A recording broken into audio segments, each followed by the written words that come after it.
I am Jimmy. I know. Jimmy played a Strat. He also played a Dan Electro, and he played Gibson Flying V. He played a Black Beauty a couple times.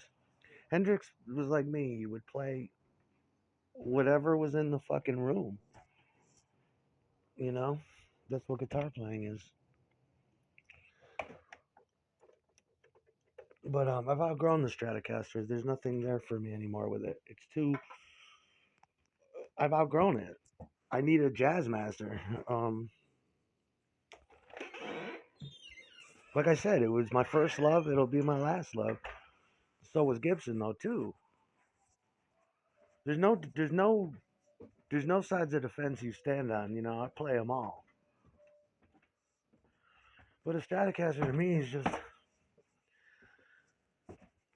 basic.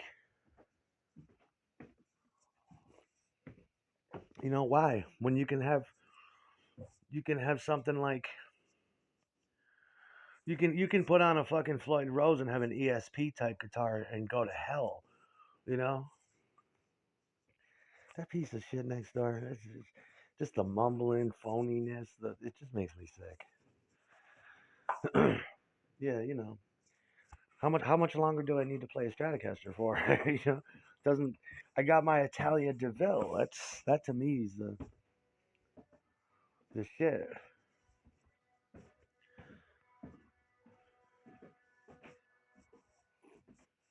I love Hendrix.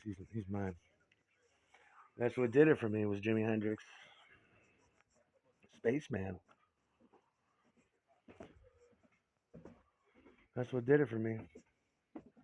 What are you talking about? You used to go see Hendrix play. He'd have two full Marshall stacks, and he would be doing it for gain reasons too, and volume. That's a blistering 200 watts. That's panic inducing. The thing about Hendrix to truly replicate him, you need high volume situation. You need a lot of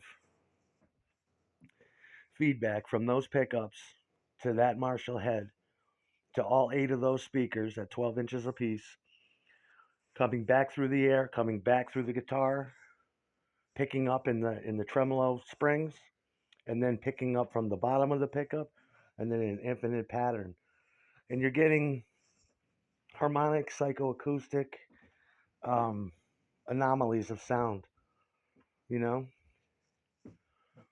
And on certain nights, the Marshall sounds better than on other nights, depending how long you warm it up, depending what weather conditions are like. Temperamental. It's more of a physical. It's more of a metaphysical. That's why Hendrix was the ultimate seance, the head seance Ouija board motherfucker. You crack the amp on,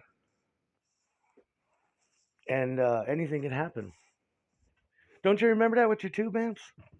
On some nights they don't sound as good as other nights, and you try to figure it out, and you're like, "What the fuck is it about this fucking amp?" Or that's how all tube amps are, all of them.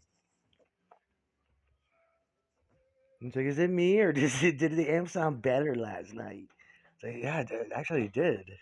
Okay, because it's like it sounds good, but it doesn't sound like last night. We started at the same time. Why does it sound different? Because you got what? How many tubes you got in there? As radio receptive devices, they're picking up everything. They're picking up the whole electronic magnetosphere of what's going on. Your dad's in the basement with a power saw. Your amp's picking it up. You're like, that's weird.